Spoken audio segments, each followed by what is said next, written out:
1, 2. Hello, hello, hello. Can you hear me? Can you hear me? Yes. Okay. Hello. I need confirmation because I am a little all over the place this morning. My apologies.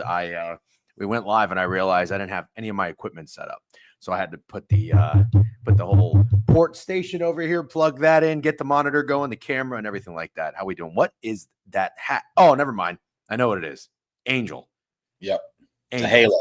Halo. It's a halo. That's right. You only wear baseball hats. You don't wear football, even though we are in NFL feels like it's really starting to turn up, which is good. Yeah. And it's so bizarre because it feels like sad with college football being past the halfway mark. It's not time to be sad yet. It's getting there, but I think you might be overdoing the sad thing. We're not there yet. We still have really amazing weeks of college football left.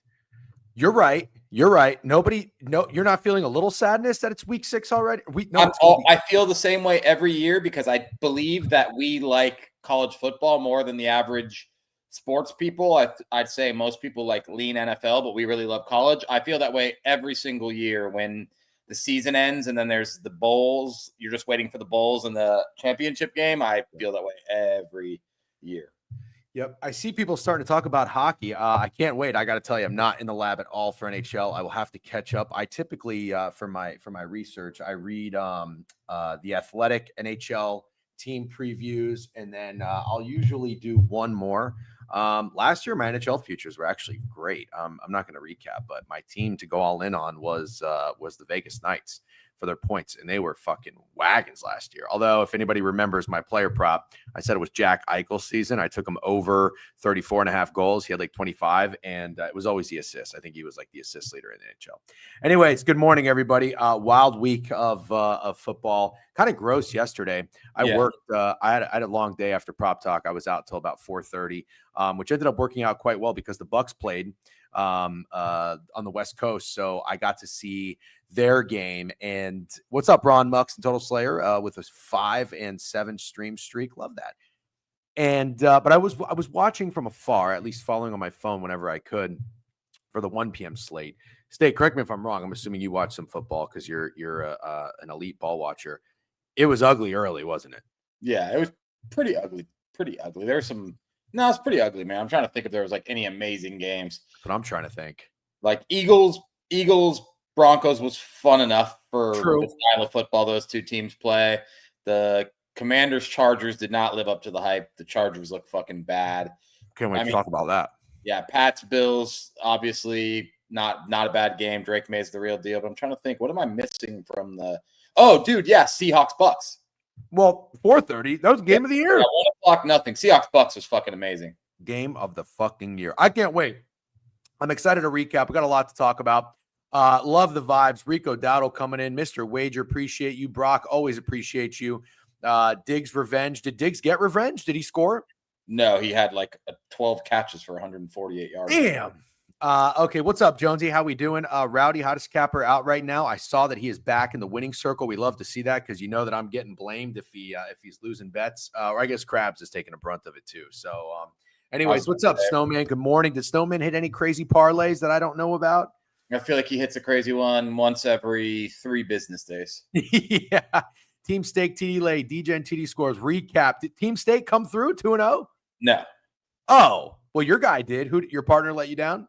Hunter Henry. I like the stab on the plus money. I'm gonna have to start doing that more and more because I'm so far behind. You know what sucks? Me and him discussed Harold Fannin and we didn't take it. Oh, that does suck. You're right back up there. That does suck. Yeah, great day of touchdown scores again. Can't wait to recap everything with you guys. Intro song rules, but should never go to a full run. Stex, I'm sorry. I was behind on the setup. What's up, Odeze? Ron Mux, W Streamers. Yep, Ron had a weekly specials bet. I believe he hit highest scoring game of the week. Reached out. He said, DJ, I would have never taken this bet if it wasn't for you. Love to hear that. I'm sure it's not always winners, though, when people take bets that they've never heard of because of me. Shout out every player to get a hit parlay. What's up, Clam? How you doing? Flew to Charlotte for the Dolphins-Panthers game. Just landed Orlando. Heading to the Jags game tonight. Look at this. This is your guy right here, Steak. Hey, Clam Mucker, do you live in Orlando? Yeah, I'm going to the game, too. I'm leaving after this. So I'm going to go up there and tailgate a little bit. Awesome. That sounds great. What's up, Dario? Patriots are back. Yes, they are. Yes, they are. Ghost leg banged. What's the ghost leg? I did see this. It's if one of your legs doesn't hit on the parlay, It's tough to explain, dude. Okay.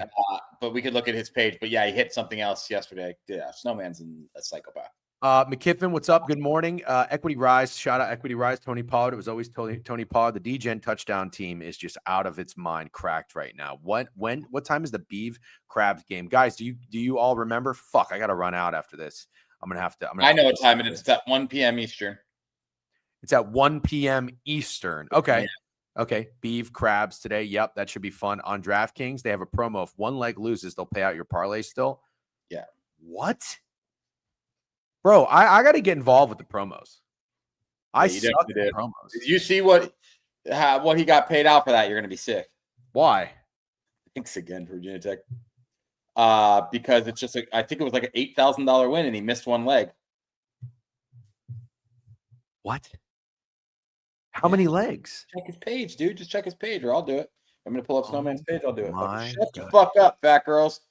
Shut the fuck up. If you have a parlay and only one leg doesn't it, they would still play it out. That's amazing. Amazing. Dowdle call DJ, and congrats. Seriously, thank you. I have to be fully transparent with you guys. The whole time it was Javonte Williams, and then I saw that 4 of the offensive linemen were out for the Cowboys, and I changed it at the last second. So we did actually have a graphic and everything made for Javonte Williams, and before it went out, I changed it, and those typically don't turn out very well. And I saw Javonte had like 100 yards rushing at half, and I was like, son of a bitch. It was always Javonte, and then Rico just banged. Plus 1,500. Damn, good shit, Snowman. All right, I got to start tailing. After your 18th parlay you've hit in a month, I'm going to start tailing. He probably doesn't want you to. Nah, yeah, of course not.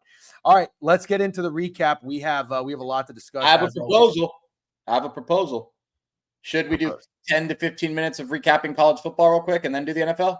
Well, here's my thing. We've done these recaps now for a while. NFL takes a full day, and then we have a Monday Night Football.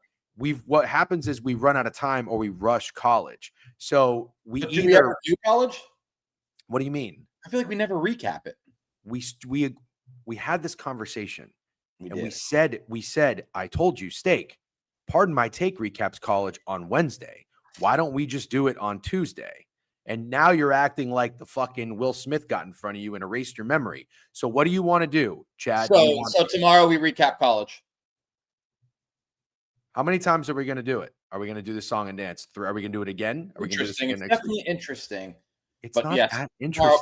Tomorrow college, I'm good with it. NFL takes a full day. All right, let's do it. Let's get into it. Well, that's what I'm trying to fucking do. DJ Light is like a disappointed father right now. Listen, between fucking Steak and Greg having to tell these guys things over and over again, it just never ends. So college on Wednesday, right? No, not college on Wednesday. We can do college on Tuesday. I know what Steak is getting at. Steak is a sly motherfucker. He's probably not going to be able to stream tomorrow because he's going to be in Jacksonville. No. I'm coming back tonight. You're coming back tonight? I have a few rules in life, and one of them is never stay the night in Jacksonville, Florida. Honestly, that's a pretty damn good rule. Jacksonville. Do you remember when we went to the first wave of NFL games that you could start attending after COVID, and we went to a Jags Dolphins game? Of course. Yeah, no. I mean, Jacksonville was awful, but the game was actually fun. Ryan Fitzpatrick was the quarterback, and it was Ryan Fitzpatrick Day. And I think I had the first method of a first scoring play was a Dolphins touchdown pass or something, and it was like right in the corner of the end zone. And there was like nobody in the rows. You had to be like 5 seats apart. It was actually great. Yeah. Anyways, let's get into it. We do have a lot to recap, and if we have some time at the end, we can talk college football. Okay. All right. We should probably talk a little bit about the Vikings and the Browns. We were streaming, we were doing our prop talk. I didn't really have much of the game on. Browns are in control pretty much the entire way. And then the Vikings come back late. Carson Wentz, 25 of 34, 236 yards. Judkins, 23 carries, 110. What a running back this guy's been. Gabriel, final numbers, 19 of 33, 190 yards, 2 touchdowns, no interceptions. Not terrible, but Steak, we're a QBR show. Yeah. 38.9. Yeah. Not the best. I have eyeballs, and so I will say, and I didn't think Dylan Gabriel did a single thing special yesterday. Maybe one throw. But it's the NFL and your first game against a defense that everyone thought was going to terrorize you, and you didn't turn the ball over, and you had your team in the game. So if I had to give Dylan Gabriel a grade yesterday, it would be C+. Which I think you take. Definitely. Given the circumstances, in London against what I wanted to bet into was a pissed off Vikings defense. Didn't get that first half wager, but a legacy Jordan Addison coming into the second half. So what was he? Was he suspended for the first half? That was so strange. Yeah, he wasn't suspended. He must have done something that we don't know about because no one said a word. And then he didn't play the whole first half. And then he came in the second half and caught the game-winning touchdown. He missed a walkthrough, I think. Oh, is that what it is? See, I didn't see that. Yeah. He went out one night and he missed a walkthrough. I almost got. Somebody posted something that said real footage of Jordan Addison out in London the night before a walkthrough, and I watched it, and it was like a music video being filmed of what I thought was a London rapper, and then I watched it again, and I think it was Drewski. So I almost got. I gotta tell you, I think this Drewski guy is hilarious. Yeah, Drewski's definitely funny. He's a funny guy, right? Like the average fucking streamer, YouTuber, whatever, not very funny. I think they're kind of cringe and a little weird. I give my stamp of approval to him. I got ball sack. Yeah, exactly. That's what they call it. You got ball sack. You got sentel. Yep. What is Late Money says we had no business hitting that Addison tutty. Absolutely not. Yeah. So some guy commented on my tweet and was like, wow, you got so lucky. I just want you all to understand. I'll fucking take getting lucky every day. No one ever comments on your tweets. You got so unlucky. Yeah. Never. People on Twitter are unbelievable. They love to be gotcha guys. They want to fucking call out everybody for everything. But yeah, if the bet hits, the bet hits. If it's green, it's green. I don't give a fuck. I'll take the bounces, my man. Like that run last year when Beav was getting those touchdown bounces, I'll take that above everything of actually being good. Give me all the luck, baby. My TC wager was very fucking lucky, but I'll take it. Hell yeah. Talk your shit to DGen 2. Was Laporta lucky? No, I don't think Laporta was lucky. I don't think Warren was lucky either. He made a great play and a great catch. We'll talk about it. Okay, Steak. The Vikings. I want to get your thoughts. They have to play. It looks like they get a bye, which is huge. Mm-hmm. Then they open up with Eagles at home, at the Chargers, at the Lions, Ravens, Bears, Packers, Seahawks. Yeah, I could make it really simple for you. Unless the offensive line gets healthy, it's a really bad offensive line. I actually think Carson Wentz is doing the best he could do. With that offensive line, the Vikings have no chance at anything. So I mean, we're not doctors. If anybody in here knows what's expected for the Vikings offensive line, are they coming back anytime soon? What is it? O'Neal is Darisaw out? Right, no. Darisaw's been playing, but 3 of the guys that are on the line have no business playing offensive line in the NFL. Brian O'Neal is one of the guys out, yes, and Donovan Jackson, a guy that guard they drafted from Ohio State's out, and there's one more guy I'm forgetting. Yeah, so that's what I was going to ask. What's up, T Colantone, first time chatter? What's up? By the way, the stream is busy, nice and early. We love to see that. All the homies love the recap. Kelly, yes, thank you. 3-year-old calling other streamers cringe and not funny. What a time, man. That is just a stupid fucking message right there. Cringe what was he saying? Sorry. Cringe 40-year-old streamer calling other streamers cringe and not funny. What a time, man. Yeah. If you're listen, BZ, if you're a wee hooping guy, just go right ahead. Can we take a moment? T Colantone. Can we take a moment to discuss Aaron Judge's clutch game in the postseason? We are mainly focusing on football, but Steak, you had a funny tweet. Bro, can you believe the comments? No, I didn't even read the comments. What are the cards? Are they comments are like you clown, you clown, they're down 10. How could you say this was clutch? I'm like, oh my God, bro. I just have to remind myself that the planet is full of some stupid fucking people. Yeah. Those are BZ82048 commenters. So there's a chance there's a chance that he was just fucking with you, to be fair. That is true. Brother, don't be soft. Holy, I miss old Degen. I don't even know what you're talking about. W Rage Bait Steak. Yep. People do not get satire nowadays. No. What's up, Jabber Yaps? I haven't seen Jabber Yaps' name in here before. You must be new. I don't know if he's out, but I know he's a Viking O-line. Darisaw, right. Nobody on the Dolphins O-line has any business playing in the NFL. We will talk about that. I can't wait to recap. All right. So do you want JJ McCarthy to play after the bye? Yes. Yeah. I want JJ McCarthy to play. I just see no reason not. You want me to get really excited about finishing the year with Carson Wentz? He's doing his job, but I know what the ceiling is. If it's Carson Wentz with a bad offensive line, the ceiling is 8-9, and I'm serious. Takeaways from the Browns. I mean, I would. Team. Yeah, I would continue betting on the Browns. personally. And I still think they're going to find a way to go over their win total. I really do. I think if you're a team and you have the Browns on the schedule, you're not looking forward to it at all. Whereas if you have the Jets on the schedule, you get excited. Yeah. I mean, the Browns are 1-4, but not a team that I'm looking to put my money against too often. So, all right, let's get into the 1:00 slate. The first game that I've got up here on ESPN's box score is the Raiders and the Colts. I mean, look, contrarian betting is not dead in the NFL. Clearly, the Titans came through for people yesterday. If you're on the Titans, great job. We'll talk about that game at some point a little bit later.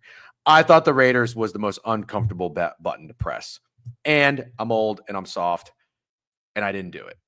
Times like these, you wake up on a Monday morning and you're very happy you didn't do it. I can't tell you that 2 or 3 years ago, the Raiders +7 wouldn't have been my best bet in the newsletter. I truly cannot do that. But trying to get a little bit smarter, trying to get a little bit wiser, the Colts might be that team. Every year there's that team, that just looks good and stays good. The Washington Commanders last year, I tried to fade them a couple times with my best bet and got fucked. And finally I said, enough is enough. Steak, I got to give you your credit, and I'll continue to give you your credit. That's why you want to recap college football, because you want to talk about Miami. I'm just kidding, but also not really. We were bad at college football. I want to tell you right now, because you've done this twice with the Las Vegas Raiders. There was like 2 years ago, I wanted to bet on the Raiders. Or no, I faded the Raiders. That's when I think Derek Carr got benched, Aiden O'Connell came in, and that's when Josh McDaniels got fired, and they still went over their win total.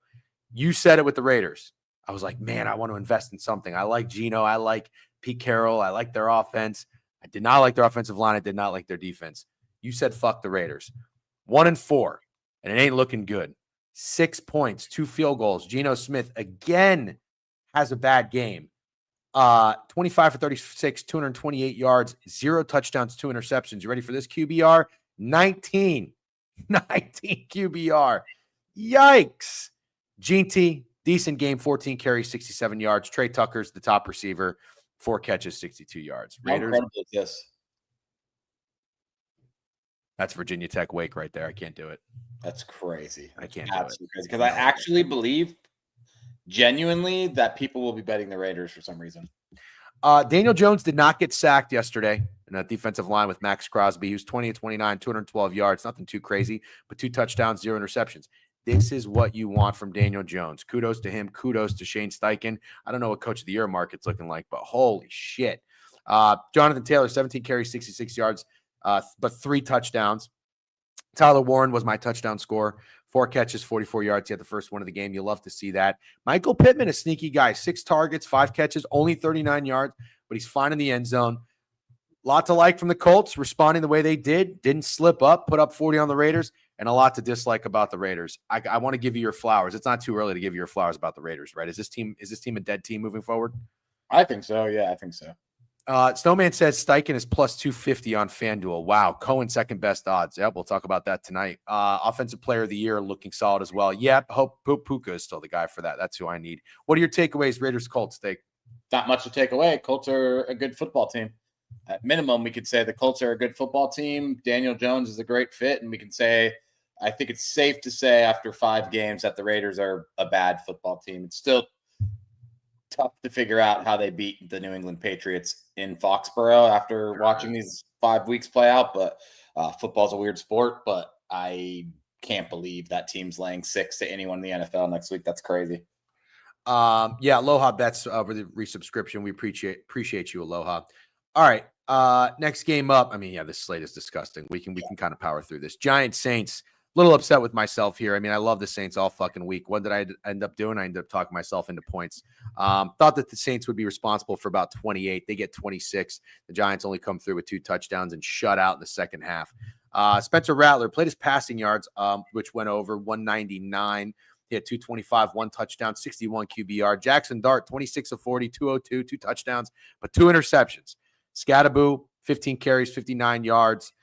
Daniel Bellinger was leading receiver for the Giants. Rashid Shaheed had an 87-yard touchdown, 114 yards. Kendre Miller, remember we talked about it with that rushing line? 32 and a half, juiced over, 10 carries, 41 yards. Kamara is what are they doing? They're just moving on from him, Well, apparently. he did get 6 targets, so he's involved in the passing game still. He was second on the team in targets. But yeah, he looks like they're going to lean on Kendra Miller. You also got to remember Taysom Hill had 6 carries, didn't do shit with them, so I was wrong there. -1 yard. Yeah, pretty crazy actually. Yeah, it's hard to get -1 yard on 6 carries. Do you think that somebody said Late Money said, when does Dayball get launched into the sun? Do you think Dayball's seat is hot? Of course. Well, The I seat's mean, hot. He's starting a rookie now, so I don't know. I don't that's know what if I'm they're going saying. to fire Jackson Dart's coach, but the seat is hot for sure. What would it take? What would it take for this guy? And also, I mean, if you got a Saints under wins ticket, I would not be feeling too great about that. They were the most popular bet under team, I think, by far. The Giants have, oh my God. The New Orleans Saints are a feisty football team with playmakers. It's not great if you're fading them for sure. Steak, I don't know how the fuck you're gonna get this over 5.5 for the Giants. This is their. Oh, I'm not kidding, bro. This was the game. This game decided if I had a chance or not. Yeah, that's toast. Yeah. And you had to get the Cowboys bounce. They got the Eagles. If they would have been 2-3 today, I would feel like I had a chance. This is awful for Jackson Dart. The hardest schedule ever. Short week at home against the Eagles this week. They're Thursday Night Football. I don't know if you knew that. Then on the road in Denver. Then at Philly, Niners, Bears, Packers, Lions, Patriots. Oh. Holy shit. I don't even know what you're missing there. Yeah, that's brutal. Saying that they could even possibly win 2 of those games sounds crazy. And I mean, the Bears are the easiest team on that schedule, and you still got to play them at home in Chicago in November. That's not fun. Yeah, I would say they have no chance in most of the last 2 games. See, this sucks for the Giants. They really needed the last 2 games to be earlier in the schedule. Oh my God. And they don't have a bye until week 13. Mods, can someone just ban Fat Girls? I know he's a mod too, but we need like a super mod so we can get Fat Girl's stupid fucking ass out of here. Coming after your ass. They're coming after your ass. I love it. They don't play the Raiders and Cowboys until week 17 and 18. Oh my goodness gracious. All right. Yeah, that's going to be rough for the Giants. I will not be putting my money on them very often, if at all, but the positives for the Giants are Cam is still fun. And I guess Jackson Dart is showing you some things. He didn't have his best game, that's for certain, but it is in New Orleans, weird place to play. Spencer Rattler gets his first win of his career, I believe. Okay, let's keep moving through this disgusting slate. The games will get a little bit better once we get to 4 o'clock. Cowboys and Jets. What's the takeaway here from a betting perspective? Listen, we talked to Mid-Major Matt, who is a sharp guy that we very much respect in the community. He said the Jets were the spot. We did this. We 100% just gave them respect. We just said that they might go over their win total. Yeah. They're a feisty team with playmakers. And Cool and Fluke, sorry if we didn't emphasize a little bit more. I thought we did a really good job of it all week. I mean, we liked the Saints. I think they were – did they make our newsletter? No, we fucking put the over, and that was my doing. That was my doing. The Saints were going to be one of my best bets, although the Eagles were going to be as well, which I'm so glad I stayed away from them. We are. I've been saying there's value on the Saints offense, and that Rattler looks better than I expected. So apologies if it made it seem like we were just shitting on the Giants and not giving any credit to the New Orleans Saints. They certainly deserve some. All right, Cowboys and Jets. Listen, my concern here is looking at this line, the Jets plus 2.5 at home against the Cowboys. I understand that when you see the Jets, they were an 0-4 team at the time, just lost to the shitty Miami Dolphins. Who's going to want to bet on this team only with 2.5 points? The counter argument I had is, does anybody really want to lay points with the Cowboys? They're favored on the road. I get the Jets suck. They tied the Packers. That's great. But on the road previously, they also lost to the Bears. You know, it's nothing exciting that anybody's really going to want to do. And I know this is stupid, but the stadium familiarity to me is something that I kind of value. And Dak has always pretty much, in my opinion, played well when he goes to play at New York and plays the Giants. So stayed away from it. I did at least. They ended up coming through 37-22. It was honestly, Steak, it was a really, really well-rounded game for the Cowboys offense because you had 135 rushing yards from Javonte Williams out of 16 carries. The Cowboys as a team rushed for 180 yards. And Dak played great, 18 to 29, 237, 4 touchdowns, and 87 QBR. I think the most impressive thing, what about this guy, Ryan Flournoy? Who the fuck Who is he? No idea. I have no fucking idea. I'm going to be very honest. I heard his name for the first time yesterday. 6 catches, 114 yards. Absolutely crazy. There's nothing. I have any pushback whatsoever I could give about Dak Prescott for the last 2 weeks. He's looked pretty much perfect at the quarterback position. And Javonte Williams, 8.4 yards a carry is fucking insane. I remember when this Jets defense was supposed to be good. And like, whatever, Breece Hall did run all over them, but this was a good defensive effort by the Cowboys. They gave up 16 points in garbage time, but before that, they gave up no touchdowns, and the Cowboys got a commanding lead. I think if you're a Cowboys backer, you're pretty fucking excited about what's taking place after that shitty Bears loss. Yeah, shout out Sandy. Although, you know what I started to think about? So if you guys aren't familiar with Sandy Plashke's on Owner's Box, he's a Packers fan, and he bet on the over 7.5 wins for the Cowboys. This just hit me. The Cowboys and Packers tying is legitimately the worst result imaginable. Oh, the worst. It's the because worst. If you're a Packers fan, at least you lose to better your win total bet for the Cowboys. Nah, tying a game is like a loss for your win total bet. Kind of sucks. Yeah, absolutely. I think the Cowboys play the Saints next week. Oh, they do. You're right, because people keep no, they play the Panthers. Rico Dowdle revenge game. People keep talking. Oh, my bad. Panthers. Okay, I got it wrong. So I do want to talk about something, and I haven't retweeted it yet. I'm wondering if I should retweet it, but I did take the Jets under alternate win total at a nice plus price. I think maybe almost 3-1, or maybe it was 210. Anyways, doesn't matter. But the Jets are the last remaining defeated team in the NFL. They are 0-5, and Justin Fields, 32 of 46, 283, 2 touchdowns. You might think that sounds good, but it's not. 24 QBR, and he was sacked 5 times. Breece Hall, 14 carries, 113 yards. This is what I want to talk about. Garrett Wilson went over his receiving line, which was great, played that. This is a problem for the Jets, Steak. What the fuck happened to this defense? Yeah, the defense is awful, but also like it's time. I think, and I'm just gonna say it because I have eyeballs. I know he had 280 yards passing. Like I said, a lot of that was in garbage time. I think last year I kind of came out of the season feeling like, oh, damn, Justin Fields didn't get a fair shake.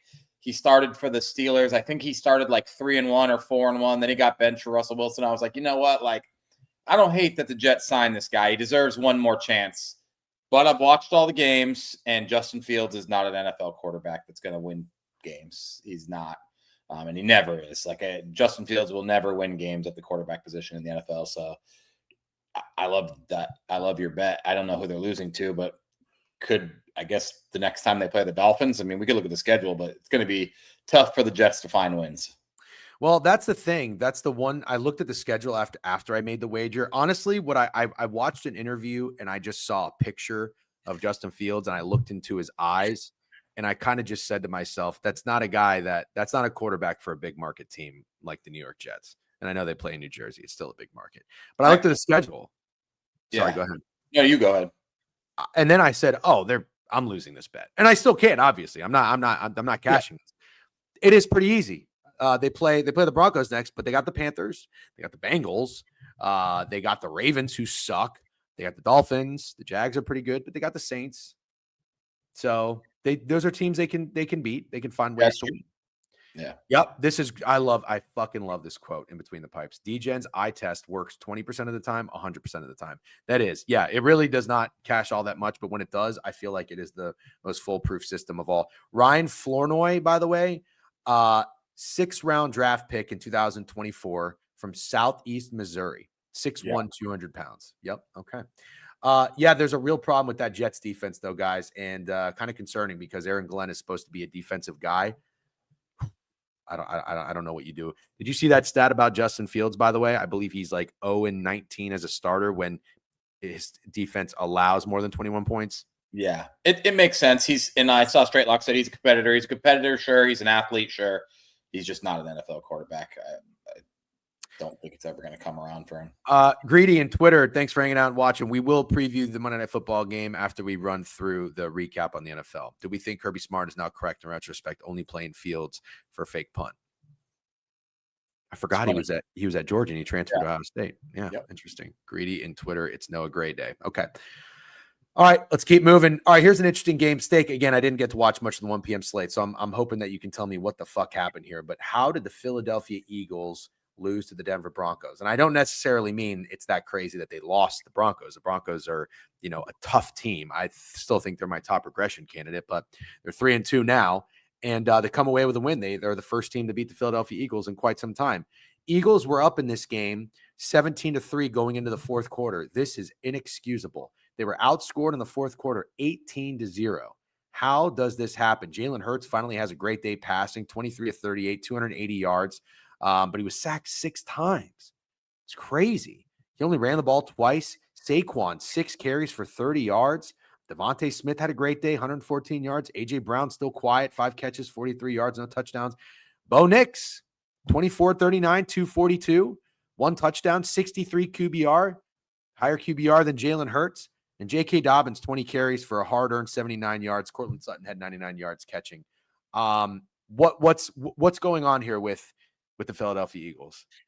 I'll probably get shit on for this take, but honestly, watching the game, it felt like one team who stuck to their game plan, which was try to play defense and run the football. The Denver Broncos, 29 carries for 130 yards. And then another team whose wide receivers have been bitching all week about not getting the ball, so they abandoned their game plan that made them 4-0 so far, and they throw the ball 38 times and they run the ball 11 times. What kind of Philadelphia fucking Eagles team runs the ball 11 times? Especially when you have the lead for 3 quarters. Bro, it makes no sense. No It sense. makes absolutely no sense. So that's my takeaway, that the Philadelphia Eagles, probably the receivers, got in the head of the coaching staff. Once again, I'm just an idiot. I probably sound stupid, but that was my takeaway. You don't sound stupid at all. I think you're actually cooking. The chat agrees. Jalen Hurts throwing the ball 38 times isn't how you win football games at all. Dude, I didn't even realize that, but it is actually baffling now, considering if they were down 17-3, it would make sense. Yeah. I can't believe I'm looking at Saquon Barkley running the ball 6 times. That's just unfathomable. Insane. Jalen Hurts ran the ball 2 times. That might be equally as crazy. I don't understand that one bit. Yeah.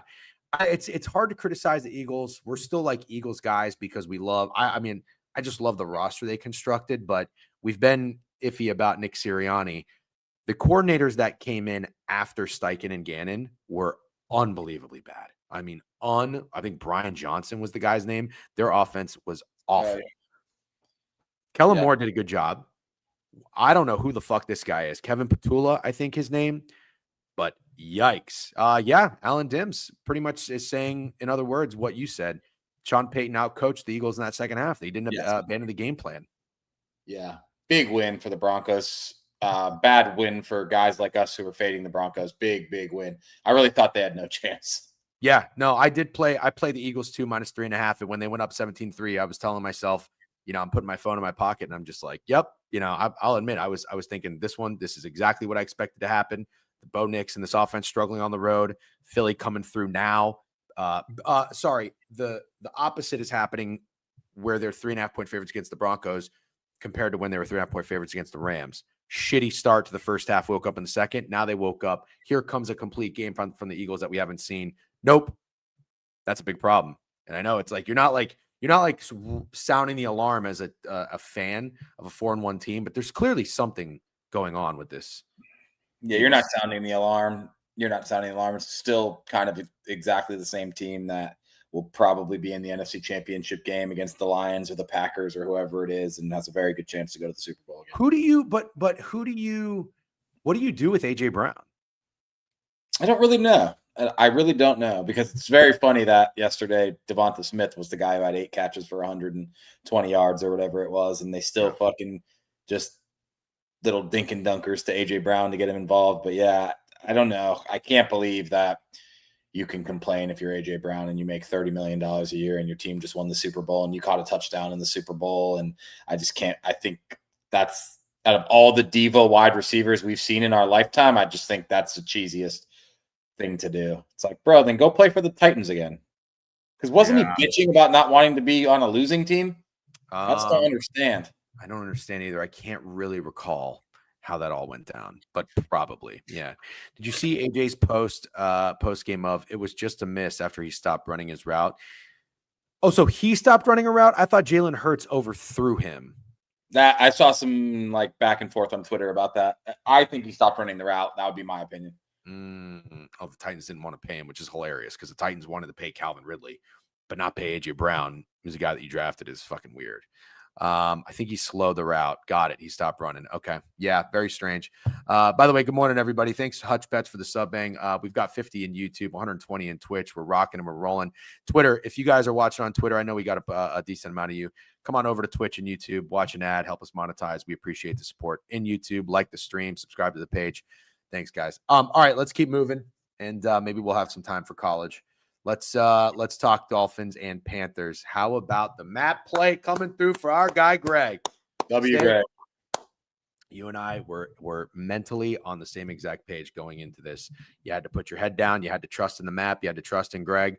But man, oh man, did I fucking hate this wager. I really did. I fucking hated this wager. But I've learned now because we've done this long enough. There are times when I hate wagers from either you and or Greg. I shut up, keep my mouth shut, and they come through. And there's times that they don't, but it doesn't matter. Long term, hopefully they come out more on the right side. This was one of them. You just had to bite your tongue. We talked about it on Prop Talk yesterday, but it really felt like nobody had a fucking Dolphins ticket. Nobody was talking about the Dolphins all week, and everybody was kind of cozying up to the Panthers. And then they get down to a 17-0 deficit, and you're like, son of a bitch. Here we go again.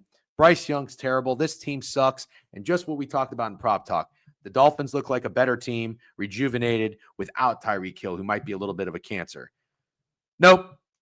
Dolphins shit down their fucking leg. 17 first half points, only 7 in the second half, and the Panthers come through. A very uncharacteristic way for the Panthers to win a football game, coming from behind like that. And again, this will be something I have no problem leaning into. They are better at home than they are on the road. Bryce, 19 of 30, 2 touchdowns, 1 interceptions, still did not play well. And yet it did not matter. Rico Dowdle put the team on his back, dude. Finally hit a masterclass, 25-1. Dowdle, most rushing yards, 206, 23 carries, absolutely insane with a touchdown. Tet, 6 catches, 73 yards. Leggett got in the end zone. And for the Dolphins, you had Tua playing a pretty damn good game. 80 QBR, 27-36, 256, 3 touchdowns. Achane did nothing. This guy, I'm so done with this guy running the ball. Also, he's barely a running back. It's the offensive line, and I just don't even think the schemes are that great. I think Mike McDaniel's not a great guy for the running game, and we thought he was going to be. But Jalen Waddle, 6 catches, 110 yards. Darren Waller had another great game, 5 catches, 78 yards, and a touchdown. And Achane had a receiving touchdown. Steak, what's the takeaway here? Dolphins are 1-4, Panthers are 2-3, 2-0. Well, WU on your masterclass, 25-1. Rico Dowdle, most rushing yards. That's a really disgusting wager. He's the reason they won the game. The running game is the reason they won the game.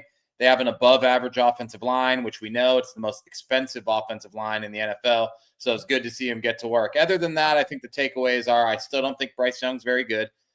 There's very few points of the game that he was impressive, except that one throw to Xavier Leggett in the end zone was a nice throw. But nothing special. Bryce Young's nothing special. And you better win a game where you get 200 yards from your running back when the opposing running back has 10 carries for 16 yards. My only takeaway from the Dolphins is that Tua is not the problem here. That's just the only thing. Is Tua is going to get a lot of hate. Tua is not the problem. He's barely been the problem all year, to be completely honest. It's crazy that he had 256 yards, 3 touchdowns, and 122 passer rating, and they lost. But everything about the Dolphins is bad. The offensive line's horrible. They lost Tyreek Hill. The defense horrible. And this is definitely, if the Jets didn't exist or the Titans didn't exist or the Raiders, sorry, they're the 4th worst team in the NFL. The Miami Dolphins are awful. What do the Dolphins do if you are? Listen to what I like to do sometimes. I love to put myself in the shoes of a executive or a front office employee, whether you're GM or just somebody that has an opinion that's worth a shit with this organization, with the Miami Dolphins. What do you do? Because you can't keep doing the same thing. Like, your opinion in the boardroom would be, okay, Tua is not the problem. All right, well, we have to identify the problem and we have to find a solution. Do we get rid of Mike McDaniel? Do we Yes. start making some trades? Yes. That's the number one move. Why not fire him today? I don't know. I really don't know. I'm trying to figure out what the fucking game plan is here because Achane cannot run the football. Literally cannot. But Ollie Gordon only has 3 carries. Yeah, and then Malik Washington, your gadget guy you've been introducing into the offense, does nothing in the run game. It's like you're not even like, I don't even know what the fuck this guy is doing. I have no clue. Imagine if they didn't have Darren Waller magically. Yeah. It'd be like one of the worst fucking Julian Hill, Tanner Connor, Alec Ingold. Like, yeah, it's rough. Attempts in YouTube says it's the O-line, man. Greer has Stephen Ross by the balls because of the dirt he has on him with Brian Flores situation. This is actually interesting, and I entertain conspiracies, and I don't discredit that at all. Actually, it would make a lot of sense. The Greer is the general manager of the Miami Dolphins, I believe. Right? I believe so too. Yeah. Stephen Ross is the owner. Snowman had an opinion on Stephen Ross. He said, "Dolphins owner Stephen Ross just a bad businessman. Who is the Michigan business school named after again?" Snowman takes no days off. 0 days off for Snowman. I love it. I love it. Snowman, love having you in the chat as well. Good morning to you. I know Snowman loves the recaps. Trade Tua to Cincy and tank. God, I don't even know. No, that's you can't put Tua behind that offensive line. He's gonna die there. You might as well fucking start digging Tua's grave at a random cemetery in Cincinnati if you do that shit. Holy fuck. Rest in peace, Tua. No. Who? Oh my God! I just remembered the Zach Wilson's the backup for the Dolphins, isn't he? Yes, and Quinn Ewers is the third stringer. It's a hilarious situation. I saw a clip of Mike McDaniel a dejected Mike McDaniel walking into the locker room. I don't know if you saw that, and man, oh man, he just has the look of a guy that when things are going poorly, like that is such an easy guy. I wish you thought about it when you did actually. You've been calling him cheesy for longer than anyone else, but it is funny to think about when he came into the league. If you would have thought about how much of a dork he'd seem like once they started sucking, it's just so funny. Well, Steak, think about how we both agree about vapes. Like, we're not vape guys. Yeah. We all have friends too in our friend circle who literally can't remove the vape from their lips, and it's like, come on. This guy could not go coaching a game on the sideline without having the need to rip a vape. Like, I'm sorry, but that's a fucking red flag. Not vape guys is the understatement of the century. If I said everything I wanted to say about people who vape, we would never be able to stream again. Okay. Anyways, listen, I don't know what you do if you're the Dolphins. I truly don't, but I think the start would be, if you can't fire the GM, because he would probably be number one on my list. You fire the GM and you fire Mike McDaniel. Do you think Mike McDaniel would make a good offensive coordinator somewhere? Yes. I don't even know that he would. I don't even know that he would.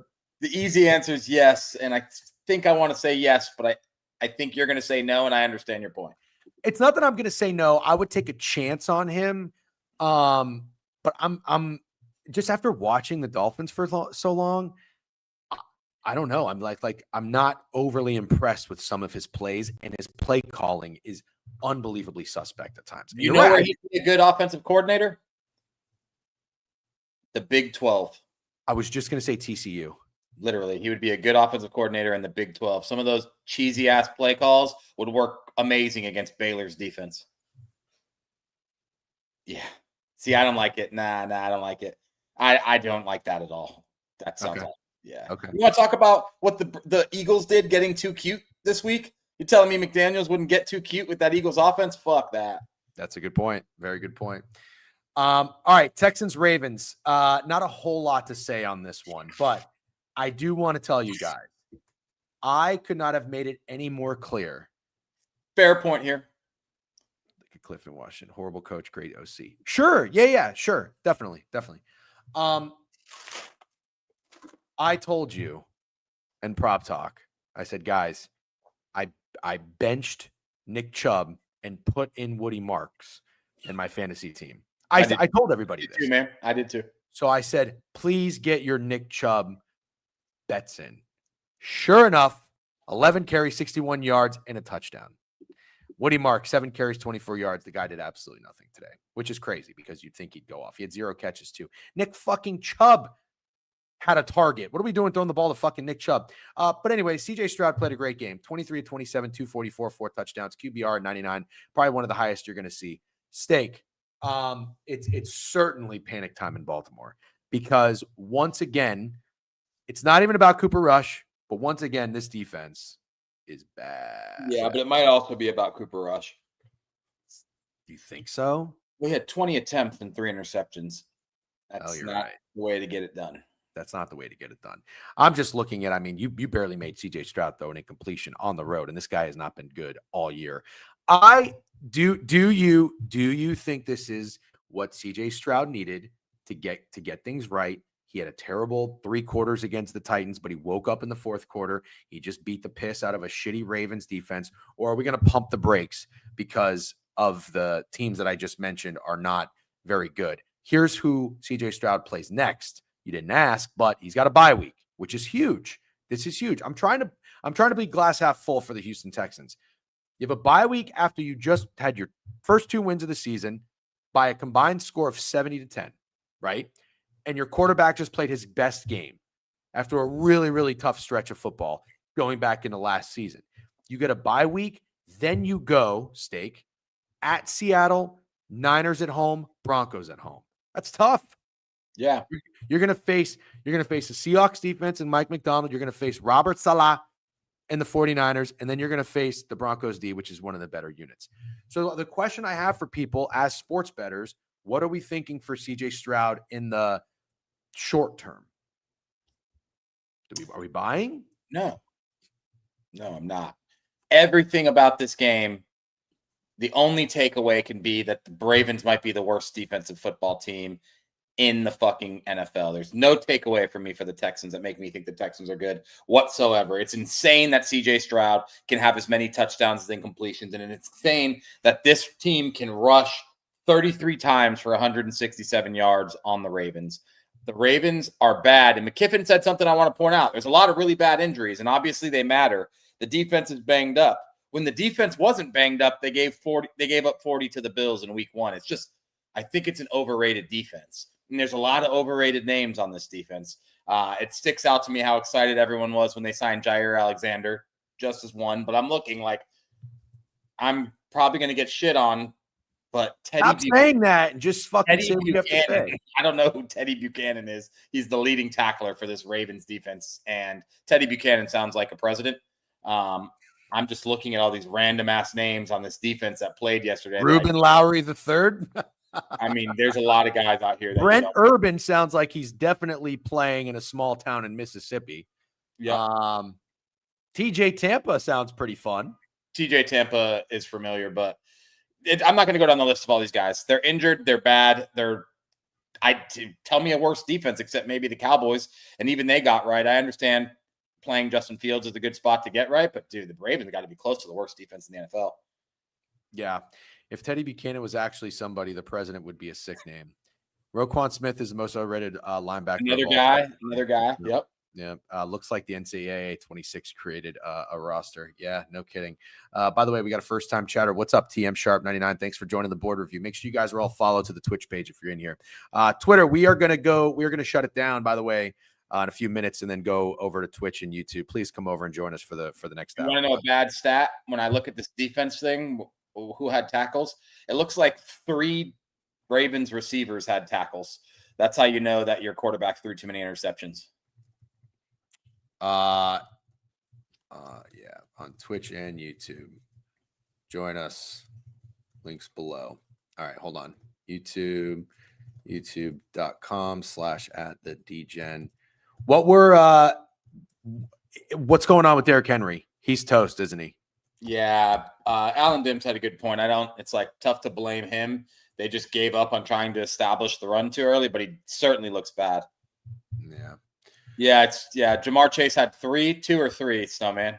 Hilarious. Only touchdown score I did not hit yesterday was Mark Andrews, and which is very funny because I'm pretty sure like every fucking tight end on every team scored a touchdown. Okay, let's keep moving. Now we are in the 4:00 slate, and some great games were had. They certainly were. Let's talk about it. Well, this was an ugly game, but it was a very, very fun, exciting finish. Sure enough, the week after the best bet, and when we said we are done with the Tennessee Titans, that's when they come through. Bend don't break as a sports bettor. Listen, if you had a Tennessee Titans money line ticket, no beef, because you'd rather be lucky than good. We talked about this with my Jordan Addison touchdown. Probably one of the luckiest wins I've ever seen.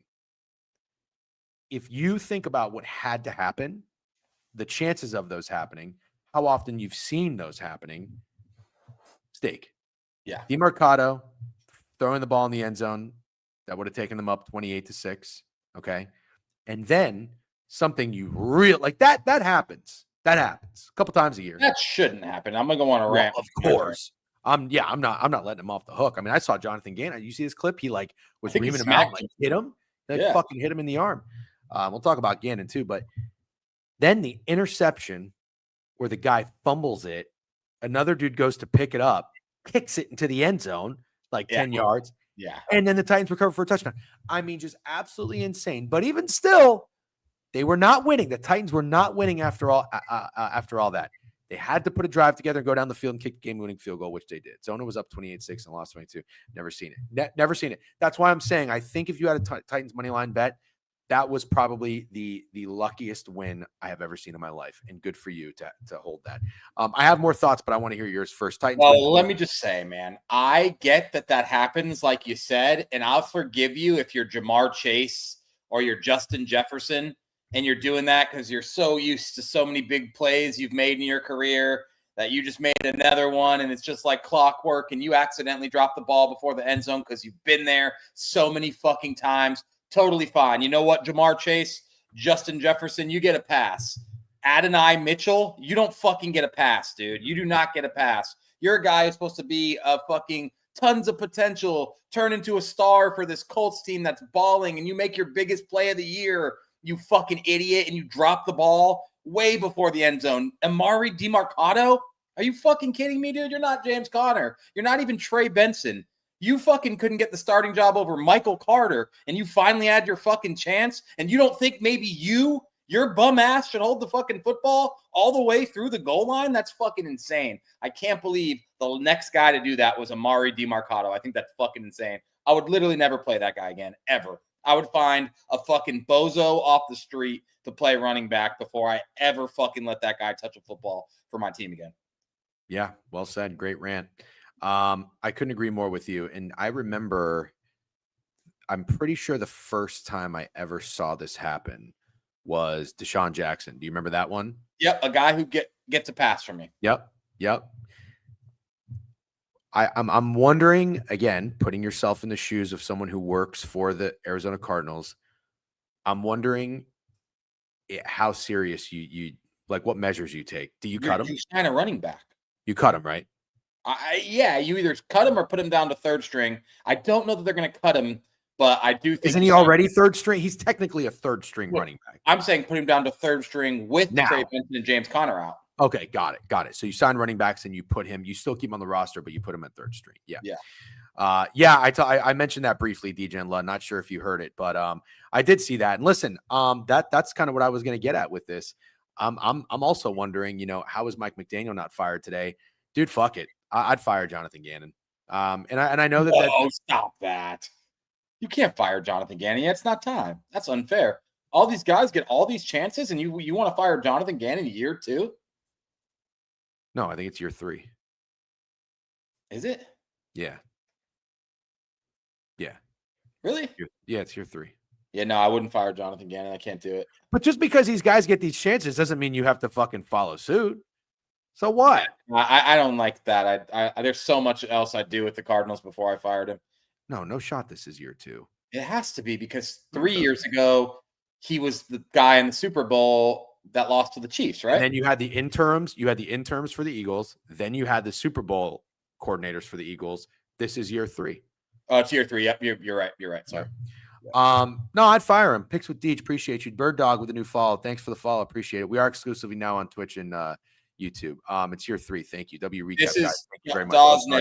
Dawes nailed it. You can't fire a coach, have a new coach come in, and have Kyler Murray still be the quarterback. Can't do that. Yeah, see, this is the tough thing with the Eagles. Kyler Murray, you said Tua is not the problem for the Dolphins. Yeah. I don't know what to say about Kyler. I'm so right in the middle with Kyler being the problem or not being the problem.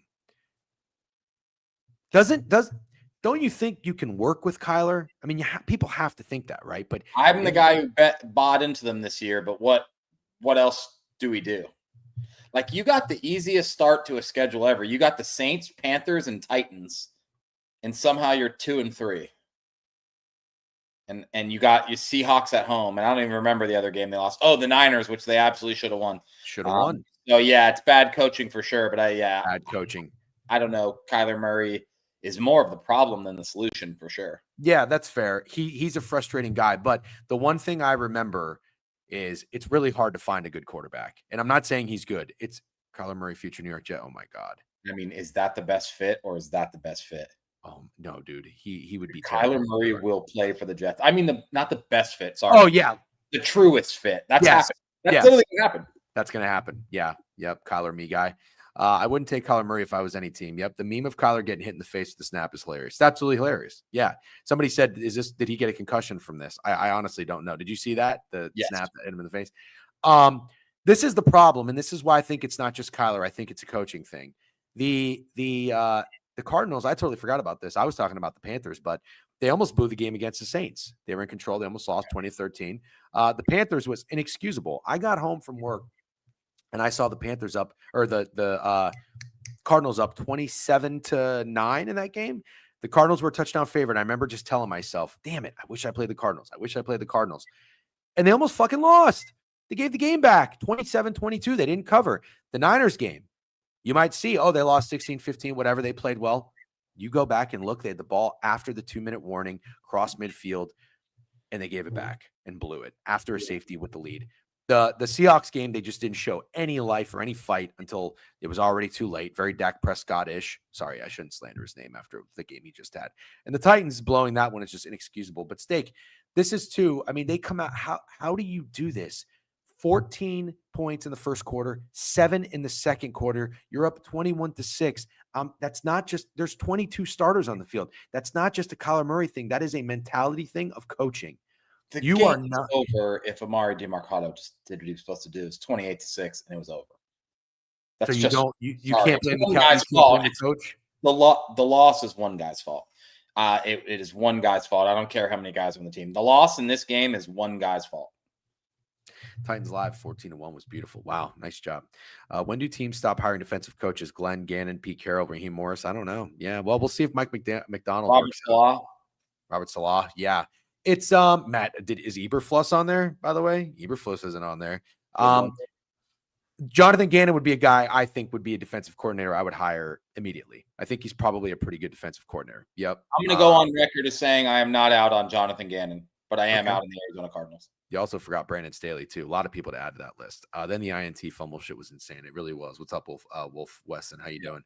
Okay, let's keep moving. Let's talk about the Lions Bengals. So, look, I said it. I really didn't hate this bet as much as I hated the Panthers. It was contrarian. The Bengals have burned everybody. But the one thing, and we talked about it, and you were quick to say, yep, no problem. We are just done fading the Detroit Lions. Correct. They are a team we've bought in on. We said that's our Super Bowl pick, and they are out to prove a point every single week. There is a chip on their shoulder. I think they understand that nobody really respects them without Ben Johnson. You saw what happened in the revenge game. They go out, they beat the absolute fuck out of the Ravens, and then they go into Cincinnati and they don't skip a beat. 37 points with some injuries on defense. And yeah, the Bengals showed some fight and showed some life. Kudos to them. But they had 3 points through 3 quarters. You know, they're at home. They scored 21, but the offense, again, did not fall asleep. The offense did what they needed to do. Goff, 258 yards, 3 touchdowns. It was always the Montgomery revenge game, which I'd like you to repeat what you said earlier in the week in case anybody new here didn't hear it. And yeah, listen, I said it about the Bengals. When Jake Browning came in, they were still plus 130 to make the playoffs. And not even that, there were people on Twitter, I will not name names, and people I listened to on VSiN saying, Jake Browning's not that bad. Now I'm going to buy into the Bengals because you thought that there was maybe a chance to buy low with a guy who could come in there and has won games before. There is real problems with the offensive line and the defense. How about Al Golden? Talk about a guy that should have stayed in fucking college instead of NFL. Holy shit. What a moron making that choice. He's probably got one of the worst defense in the NFL as well. The Bengals are bad. Will they cover some games? Probably. But the Lions are not to be faded. Steak takeaways in this game. Yeah, I mean, I'm not going to be angry at anyone who thought Jake Browning was a serviceable quarterback for the Cincinnati Bengals because he's already been a serviceable quarterback for the Cincinnati Bengals. He's come in and proved he can compete in games, still get those big playmakers the ball. And it would be different if it was like a team signed Jake Browning to be their starter and paid him a bunch of money. Then I'd understand, like, okay, if you thought that was going to work out, you're an idiot. But I don't think anyone's an idiot for thinking Jake Browning can do what he did the last time. I never say anyone's an idiot either, by the way, just to be clear. No, I know, but I'm saying, but now that you see it, you can pretty clearly say that whatever he did was fluky. And now that there's teams that have more game tape on this guy, he's not good. He's very, very bad, easy to figure out for a defense. And I really don't know. And I don't care about the 21 points they scored in garbage time at all. I don't know how the Bengals can keep trotting them out there. It's insulting, to be honest, to fans. But one thing is for sure, I had a few people in my group chats and a few friends that said Joe Burrow was overrated. I know not a lot of people think that, but there were starting to be whispers of how good the weapons were and how we win 8-9 and can't make the playoffs with fucking the best receiver duo in the league. Joe Burrow looks like the best quarterback to ever play football. Now that you watch his team without him, it's absolutely crazy. Yep. Well said. And how's it not late money? How's it not? Gotta be a hot seat rating for this. Yeah. 8.5. Oh, yeah. I mean, honestly, I will always admit this. I took Zach Taylor to be the first coach fired the year the Bengals went to the Super Bowl. I have not been a Zach Taylor guy. I'm still not really a Zach Taylor guy. I think that anybody can coach certain players in the NFL. And frankly, let's look at Bill Belichick. This guy's been a fucking disaster without Tom Brady. If you got the guys, you can get the guys. Mike McCarthy looked good with Aaron Rodgers. Daniel Hackett looks good with Aaron Rodgers. Charlie Weiss looked good with Brady. Guys look good because of players. I'm sorry, man, but I don't think Zach Taylor is that guy. And I listen to press conferences. I listen to guys talk. I just don't even like his persona, his charisma. Like he's not the guy. I have a few questions. When was that Super Bowl appearance? Was that 2021? Yeah. Yeah, because 2020 was Bucks Chiefs. Mm-hmm. So 2021, well, yep, that was Bengals Rams. Yep. Have the Bengals been back to the playoffs? So that was the year. Was that the year they beat the Bills in Buffalo and they beat the Raiders at home, or were those two separate years? No, you're right. They beat the Bills and lost. Yeah. Wait, no, I'm getting confused again. No, we bet against them and they beat the fuck out of the Bills in the snow. Lost to the Chiefs the following year. Is that when they were calling it Burrowhead? Oh, yep. So they haven't been to the playoffs since they were calling it Burrowhead. Got it. So I guess my question was going to be, how many years does a Super Bowl appearance get you as a coach if you underperform Great every question. year after that? And you nailed it. Remember when we went to Cincinnati for the Reds game and we were walking around when Greg ran his fucking marathon?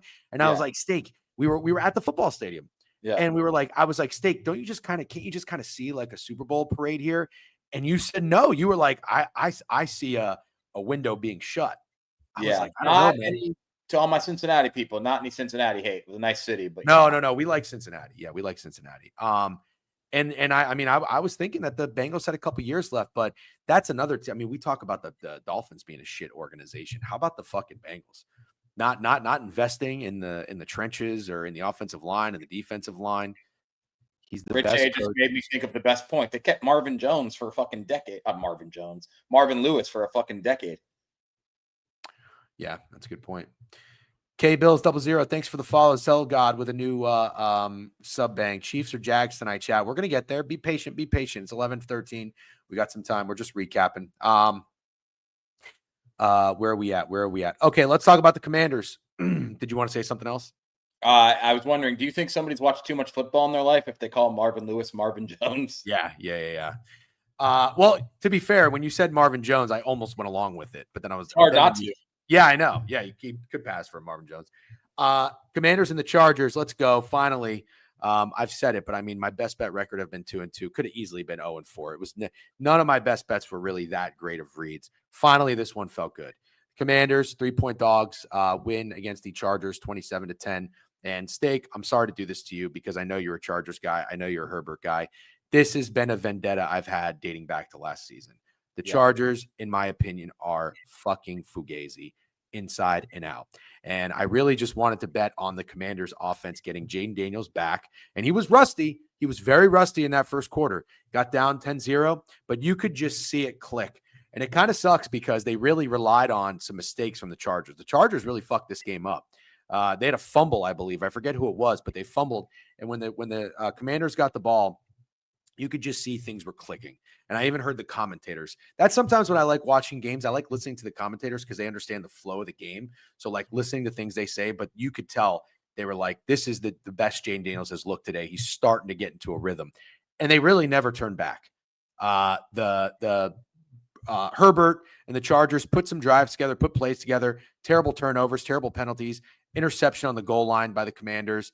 Hell of a performance by that defense and Dan Quinn. Dan Quinn was coaching his ass off on that sideline. He did a phenomenal job dapping up Bobby Wagner. Omarion Hampton was playing like a beast. He did get hurt. But great showing from Jane Daniels. Krosky, your boy, you called it. Great job. Bill gets in the end zone. He had his coming out party.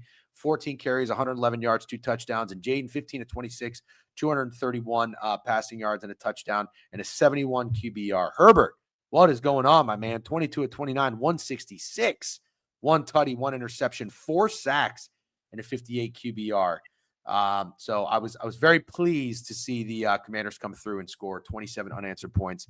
What are your takeaways here for the Chargers and Commanders? Well, not too many teams have a guy as good as Joe Alt that can come in and be the left tackle when a Pro Bowl left tackle gets hurt. But that's what happened. Rashawn Slater got hurt. Everyone freaked out. Then the Chargers still looked really good because they had Joe Alt playing left tackle. Now he's hurt. Very good point. What do you want? What do you want? I'm not going to shit on the Chargers. That's rough. I think there's a couple teams with really bad offensive lines that would be pretty solid football teams with good offensive lines. And I think Chargers and Vikings, not even as a Vikings fan, if the offensive line is fully healthy, the team is probably 4-1 and it probably goes 10-7 or 11-6. I think if this Chargers offensive line is fully healthy, they're probably 12-5 if we're being honest. But either way, you got to be impressed with the win for the Commanders. So I'm not going to shit on the Chargers too much, but that's an awesome win for the Commanders. Yeah, great win. Listen, I'm okay. You know, I talk about this, like where am I going with these teams? Am I going to be looking to fade them? Am I going to be looking to bet on them? I'm okay with this restart from Jaden Daniels after those first 2 games.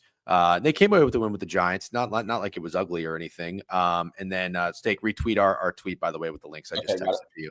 And I'm okay betting on the Commanders. And you're right. Now that I think about it, it's a little unfair to shit on the Chargers and not point out those injuries because it is pretty significant. Greetings, DGen and Steak. What's up, QB Vision? Good to see you. Pretty sure another lineman got hurt yesterday too. He did. Pretty sure too. Yeah, he did. Yeah, that's a bummer. Okay, now to the game of I'd say it's the game of the year, and I'm not even trying to be biased. Obviously, you guys know probably I'm a Bucs fan. If you don't, you know now. This was a big one. This was a big one. I like the Bucs in this game to cover. However, I was way off on the total. I thought this was going to be an under game. Shout out to our guy Ron Mux. He said he had he sent me a ticket yesterday, having the highest scoring game. Well, I mean, what a fucking read. I don't know what you like, highest scoring game between Seahawks and the Bucs, but good for you. But man, oh man, I'm going to be shitting on one cornfields the entire season, calling the Buccaneers frauds, because what just happened was the most opposite behavior of a team that is a fraud. This team is fucking tough. They are fighters. They are feisty. And anybody who said Todd Bowles should be fired should also be held accountable. This guy's got Baker Mayfield too also. I'm not trying to give Todd Bowles all the credit. He may legitimately, shout out Prime Bets. He's been talking about this for the last 2 years. Baker Mayfield might have a legitimate conversation to be in the MVP. 13-1. He's 13-1. Yeah, probably 40 or 51 preseason.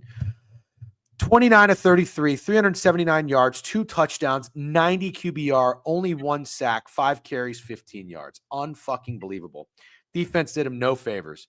Baker had to show up and show out every single time he got the ball. It was a slow start in the first quarter, 3-0. Both teams' offenses woke up. Sam Darnold played a fucking hell of a game, too. Yep. 28-34, 341, 4 touchdowns, 1 interception. He actually had a 95 QBR.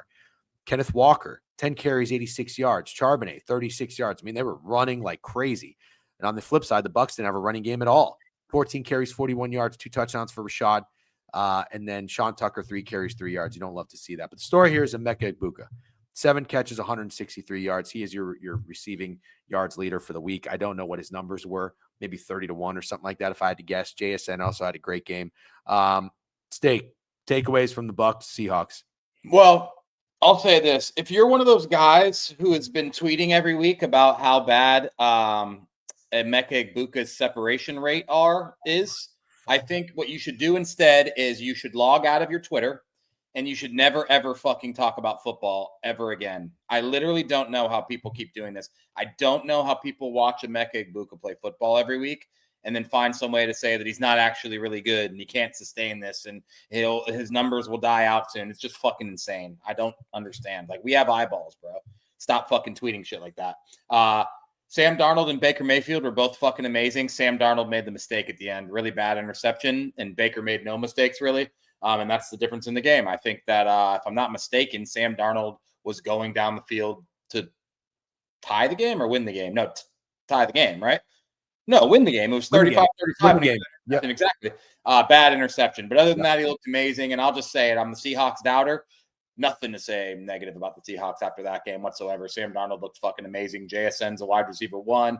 Cooper Kupp's doing more than I thought he would do. AJ Barner caught two touchdowns. There's just nothing bad to say about the Seahawks except the defense got lit up by Baker Mayfield.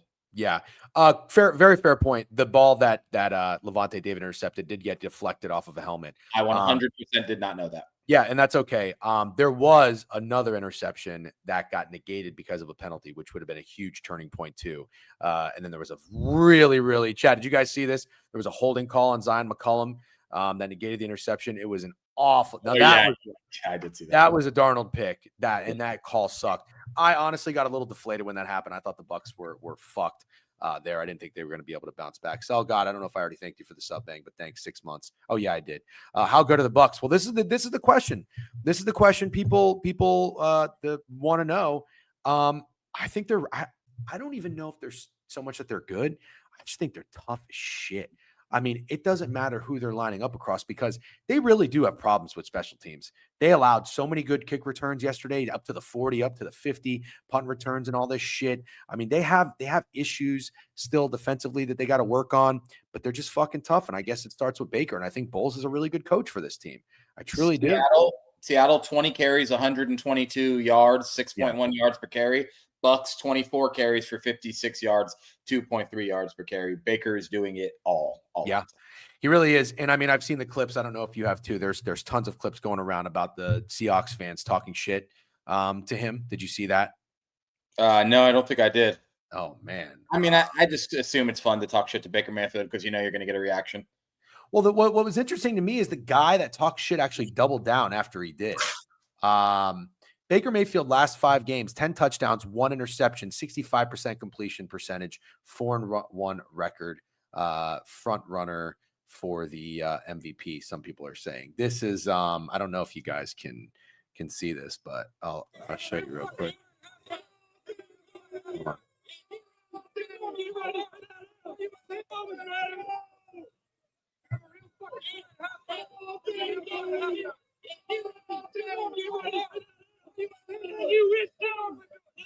Can't hear a damn thing. Looks cool. Can't hear anything.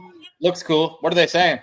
Well, you can't really tell, but then Baker Mayfield runs and points at him after the game, and you can't hear it. The guy recording says, "You still suck. You still suck." Could you imagine having the audacity? This is why I fucking hate sports fans sometimes. They're so stupid. They are honestly so stupid. Fentel's a real problem in Seattle. What a hilarious comment, Kyle the Whaler. Stafford is my MVP so far personally. That's tough coming off a loss to fucking Mac Jones, but fair enough. DGen is such a personality guy, man. I absolutely am. Facts. Yeah, listen, I mean, the thing about Baker that you love is he's just been through so much and he's come out of that. It's like, I don't know. I still don't even think we've seen the best Baker. Like, I just think he's just going to continue to get better and better. Oh, ever. Best uniform game ever in the history of NFL. It is worst fans in sports. Is this really a thing? People don't like Seattle fans? I had no idea. I didn't know that either. Baker is relatable. For me, I agree with that statement, but I also consider myself to be kind of a douchebag. So I don't know if that's why I find Baker so relatable, because he's kind of a douchebag, but he's awesome. But like I could also see the people who don't like Baker. Does that make sense? Yeah, but I think I understand the people who didn't like Baker 5 years ago. I think now it's like he's been humbled a bit. So he's still got that douchey side, I guess, which also it's douchey if you're not on his side.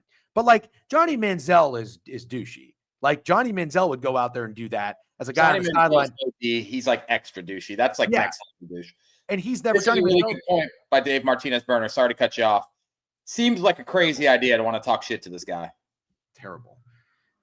The most mind-boggling thing to me is when if that happened, how you could possibly double down and say you still suck to Baker Mayfield. That guy should never go to an NFL game again. Never. I've never realized anyone feeling this way about Seahawks fans. I always thought people liked Seahawks fans. I did not know that either. I didn't know they were thought to be some of the worst fans in the NFL. Yeah. Anyways, listen, phenomenal win, huge win, and let's make sure we hold cornfields accountable for saying the Bucs are confirmed frauds because they're winning. They've won 4 games by a combined 6 points. I mean, at the end of the day, who fucking cares? A win is a win is a win. All right. Last game, we're going to take a quick pee break, and then we'll talk Chiefs Jags. I'm really excited to get into it because you and I clash on this game. I'm going to need you to carry the load on this one. Pause. The Patriots and the Bills. You said you liked the Bills, and I did not blame you. I truly didn't. I was starting to be like, you know what? I'm just 4 games into Drake May. It might be too early to call it, but I'm ready to just say I was wrong about this guy coming out of college, being a fit in the Northeast and fucking Massachusetts, and a quarterback for New England coming from North Carolina with a baby face. He's just playing so well. He's playing so well, and I'm starting to think that he might just be a good quarterback. And I don't usually do this. I think the lines tell the story, but I was ready to cozy up with the points with the Patriots. But then I thought about how that look-ahead game for the Bills could have been a look-ahead game, and they would have responded appropriately and beat and cover against Patriots. Not only did they not cover, but losing at home to the Patriots. I mean, I got to make the fucking Home Alone face. This is the last thing I expected to wake up to because, yes, I went to bed, and I wake up, and I can't wait to see the notification on what happened to the game before. I can't believe what I saw in all caps was Patriots stun the Bills. Never. Did not see that coming. What's the takeaway here, Steak? What went wrong or what went right for the Patriots? It's just Drake May has arrived. I think we've been saying it for a few weeks. At least I have. Drake May is a very good NFL quarterback, and he is not anywhere near as good as he's going to be. I think Drake May is the real fucking deal, man. And I'm happy that I feel like I noticed that early in the year because I don't like this Patriots team very much. I don't like the receiving core. Whatever the fuck's going on with the running back room is insane. And I thought it would take a while for Vrabel to get this defense going. He's starting to. I still think he's idiotic for what he's doing with the running backs, but Drake May is the real deal. And I kept watching that game and I kept thinking, I wonder if Josh Allen enjoys watching Drake May play football because there's, call me crazy, but there's similarities between the two games. I'm just going to say it. Drake May is very fucking good. I'm not a Patriots fan by any means, but also not a hater. And I'm kind of excited to see where this guy's career goes. Also, how obvious was the fucking Stephon Diggs revenge game? I texted you and Cam. I said, every narrative place hitting. David Montgomery scored 2 touchdowns in front of his paralyzed sister. Every narrative play that has happened. And I was like, yeah, Diggs is going to fucking go off. Was it 2 or was it 1? 2 or 1 what? David Montgomery scored twice, right? Oh, I thought he only had 1, but I don't know. I could be wrong. I think he scored twice, but I'm not 100%. He threw 1. Yeah, that was pretty cool. I thought the Lions only run cool plays when Ben Johnson is there. Get the fuck out of here. Ramondre Stevenson gets a 6-yard touchdown and a 7-yard touchdown run. That is unbelievable to me. Listen, I'm with you. I don't know what's going on with the running game here in New England, but something's got to give. Is it the offensive line or is it the players? I mean, you can't go running back by committee with Antonio Gibson and Ramondre Stevenson. This is awful. It's awful coaching. It's He fumbled horrible. last night too. Horrible. He had 2 touchdowns. No, but After he fumbled. He Yes. fumbled last night. Yeah, fumbled early in the game, had 2 touchdowns late in the game. What? I know, Deej, but what the fuck, man? They gave. I just don't understand what's the point with Travion Henderson if you're going to draft him in the first 40 picks. But yes, he's right. Antonio Gibson did get hurt. The Patriots got to do something with running back, but I don't even know what they do. What do you do? Can't Maybe trade for anybody, right? right? To your guy you drafted 39th overall. Yeah, but there's got to be a reason. I don't know. I really do think Mike Vrabel is one of those guys who is just too cute. Or maybe he's like, no, you got to earn it. But how can you earn it if you only give him 6 carries? What the fuck has Ramondre Stevenson earned? It's not an earn it thing. If it was, you could respect it. It's not respectable to keep putting Ramondre Stevenson out there in big moments. I don't understand. It's actually kind of annoying. First time chatter, Delman 1. What's up, Delman? Needed Henderson for one first quarter yard to catch a lay. Buddy didn't sniff the field. He got to be piping Vrabel's wife. Yeah, I got to push back on this. You're right. He looks perfectly acceptable if he didn't fumble the ball way too often, but that's kind of a big deal. This is well said. Vrabel is a vet lover. Also think pass pro might be a problem. After all the fumbling issues, has to be Hendo time. Yeah, he's an old school guy, doesn't play rookies. That's what I'm saying. Hate that. Oh, I'm not saying I agree with you. Or I mean, agree with it. I hate it too. There's 200 people in here. Bucky. Yeah, that's right. 150 on Twitch, 60 on YouTube. Yeah, 208 viewers. We're packed. We're slammed, and we love it. Thanks for the support, guys. We appreciate you. And I mean, look, on that note, crazy to read out loud. Vrabel did the same with Dion Lewis when Henry was drafted. What are you talking about? Derrick Henry. He kept playing Dion Lewis. I didn't remember. Right. Crazy. Yeah. Yep. Where Dion Lewis go to college? Pittsburgh. Yeah, good job. Yeah, thank you. I know ball. Chat loves a recap. The homies love the recap. I completely disagree with Vrabel in this scenario. I'm super invested in Henderson this fantasy season long. Really hope. Yep. ATD parlays went very well. I believe everybody got involved. Steak got his. How did Greg's team do? Greg had Xavier Worthy with Chewy, who plays tonight, and then Brees Hall. Oh, Brees Hall did not go in. My team went 2-0 again. Shout out Pollard. Thank you, Equity Rise. And then Tyler Warren was my guy, and he scored. You can't miss. Holy shit. I can't miss. Also had I got very lucky with Addison, but also had Sam Laporta. Sam Laporta was the guy I played a little bit later. I did miss on Mark Andrews. No, I can't take credit for that. All right, guys. Let's go ahead and get into tonight's game, shall we? Oh, and real quick, I just want to shout out BK. I know this was very under the radar, but BK hit an outright in golf. I don't know. Yeah, go BK. Go BK. He hit 100-1. It looks like 99-1. Stephen Fisk for 1,000. We love to see it. BK. I retweeted him, try to show him some love, and also help his engagement, help his Twitter check that he always tries to get more of me, or more of than me. All right, let's do it. Tonight we've got the Chiefs and we've got the Jags. I'm going to pull up Pickett. Let's take a look at the. Let's take a look at the splits. By the way, how funny is this? Saturday lost 7.85 units. Sunday won 7.24 units. Had to have it. Absolutely had to have it. We've got the Jags as a 3.5-point dog at home. You're getting the hook. Looks like the Chiefs are about a -185 favorite. Total in this one is 44.5 or 45, depending on where you look. And these are what we're rocking with. All right, more bets and more money. We got 2.7 million wagered on this, are on the Chiefs to win this game. And it looks like the Chiefs are pretty popular to cover. So, Steak, you might be right on this one. However, we always talk about this. The splits tell one story, and then you have to keep your you get a pulse on the Twitter feed and also just out there in the actual universe of what people are betting and talking about. The total's pretty split. I feel like people are cozying up to the Jags, a little bit of a darling. Now, the reason why I'm not going to plant my flag on this is because I've been wrong before, as recently as last week. I thought people were going to take Mahomes as a dog against the Ravens, and I felt like the bold contrarian play was fading Patrick Mahomes in back-to-back home dog games, and it was not.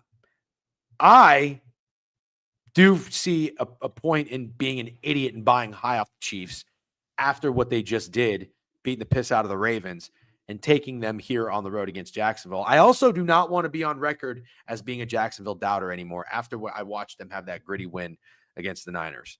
So I'm a little conflicted. Basically what I'm getting at is I'm respecting your opinion and I'm backing down, but I also have to be bold, have to be brave, because sometimes I do that and it doesn't always work out.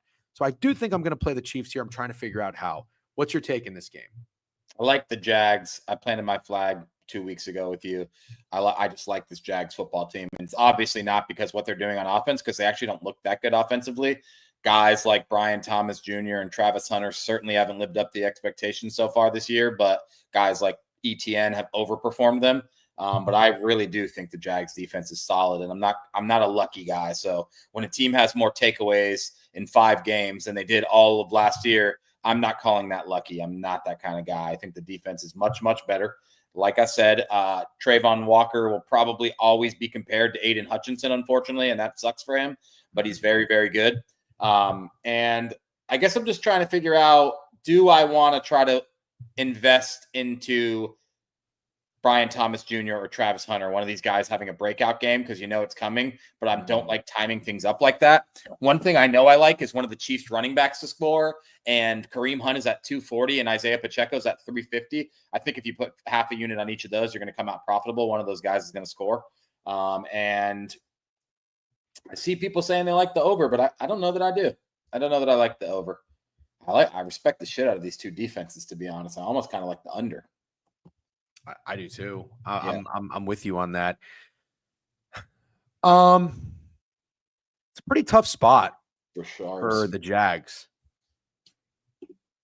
Don't you think? I mean, coming back cross country last week, playing in San Francisco, Chiefs were at home. And, you know, I talk about this, but I was look at like the opponents or the games that the teams had before. And the recent example I had was, well, the Seahawks Cardinals. The Cardinals were coming off of a game where they played the Niners in a really, really tough battle. The Seahawks breezed through the Saints. It's kind of given me similar vibes in the sense that the Chiefs beat the absolute piss out of the Ravens. I mean, they were up in that game. They were at full control. It was 37 to 20 final score. And the Jags had a dogfight with the Niners cross country. Kind of think I like the Chiefs to get started on the right foot in this one, and the Jags maybe to kind of settle themselves in.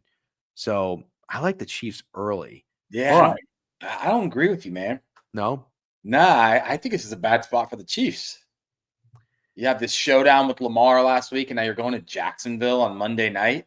Who the fuck wants to go to Jacksonville on Monday night? I think this is a really, really exciting game for the Jags, and I'm going. By the way, every game I attend goes under. I'm not joking. Every single sporting event I attend goes under, chat. So seriously, I think 20 Magic games went under in a row with me in attendance. But I like the spot for the Jags. I think it's going to be rowdy in there tonight. I think it's going to be loud, and I think it's a weirder spot for the Chiefs. Am I saying showdown? Me calling that a showdown. I don't know. Sorry, I missed that maybe. I don't know how I'm contradicting myself either. Yeah, I just want fat girls to shut the fuck up. Band Fat Girls, yeah. City buzzing tonight. They beat the shit out of the Ravens. Got to be contrarian and bet the over. Is that contrarian though? The over? I don't think so. I don't either. And also, isn't Crab Beef in an hour and 20 minutes? Fat Girl said it was in 20 minutes. No, it's not in 20 minutes. I don't think so. Steak called it a showdown. That's what we were commenting on. It was an ass. It was a showdown that turned into an ass beating. But anytime Patrick Mahomes plays Lamar Jackson, it's a showdown everyone's excited before. It just turned out to be an ass beating. Sure. I'm not taking that back. Oh my God, the NHL starts tomorrow. Guys, I would have really appreciated a heads up on that a little, like maybe a week ago. I'd rather back 2 Italian defensive coordinators dialing it up tonight. Nick Krusco, that is hilarious. Chiefs easy game equals Seahawks easy game. Then Bucks hard game equals. Why are you bringing the Bucks into this? Yeah, chat might be derailing us right now. I don't think Tailing Dawes understood. The Seahawks had an easy game against the Cardinals, not against the Bucks. My example was when the Seahawks play the Cardinals. Cardinals had a hard game against the Niners. Seahawks had an easy game against the Saints. Kind of feels like the Chiefs cards. Yeah, sorry. Okay, there you go. Last time Chiefs Jags played, it was 17-9 Chiefs W. We're all confused now. Yeah, I'm going to stop reading the chat for a second. I was going to say, dude, my brain is just fucking got a hamster in a wheel fucking spinning around. Here's where I'm at, Steak. There's always those teams, those good teams. And I mean, I don't know if it's really the Chiefs, but like, remember when the Patriots lost early a couple games in the season, and I think it was actually lost to the Chiefs, and then they got their shit together. The Chiefs losing the first 2 games of the season, I almost feel like they had that dip, and now they've just beaten a Giants team that's not very good and a Ravens team now we know is not very good. I'm ready to respect the Jaguars and say that they're good. I think the Jags are a good team. Yeah. Are we really going to say, like, this is, now I'm realizing this is kind of bold, through 5 weeks in the NFL, the Chiefs lose, they go 0-3 in their good games. They're facing their good opponents. That's what the Chiefs are going to do? Yeah, I'm ready to say it. Sure. Now, I would be with you if there was no Worthy. I think they're a totally different offense with Worthy. Well, he's questionable. Oh, God. Yeah. Also, Bayshal Tootin plus 420. The disrespect is crazy. Everyone should punch that in. And Diami Brown plus 400. Both really good odds, in my opinion. All right. I have decided. If Worthy is questionable, NBA starts 10-21, letting you know in advance. Very nice of you, Hill Daddy. I wish somebody did that. I'll be handling the NBA, but Fat Girls, you want to help me? You want to make yourself fucking useful for once? Wow, look at that. Fucking delegating, taking some initiative. Who wants to help me with the NHL? Huh? When is the badminton recap? That on Thursday? Stop it. All right. I'm not joking. I'm taking the bet Ravens to win the Super Bowl. They're minus 105 to win the division still at 1-4. You're taking the Ravens to win the Super Bowl? Yeah, it's just sprinkle it. It's fun. They're minus 105 to win the division. That's a horrible wager. God.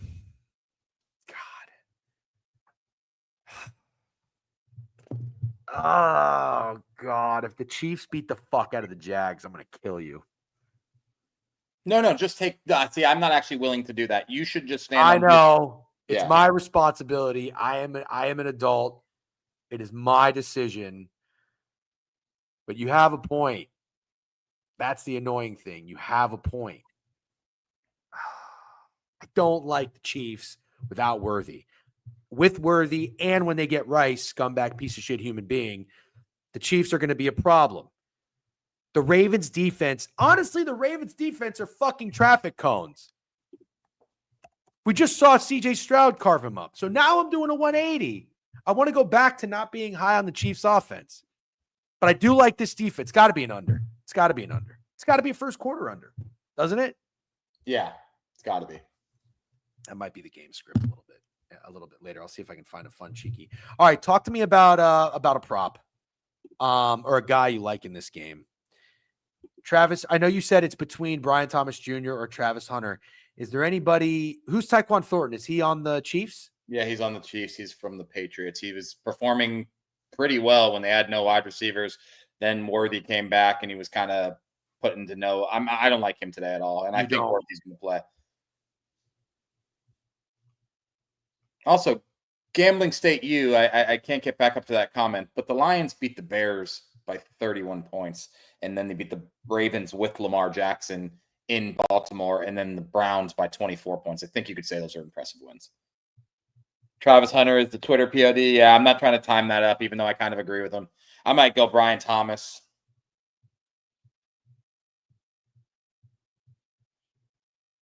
Travis Hunter? No, I don't like. No.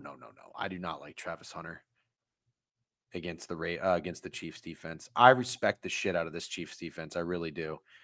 You know who's kind of a dog, and I really, really like. I really like Parker Washington.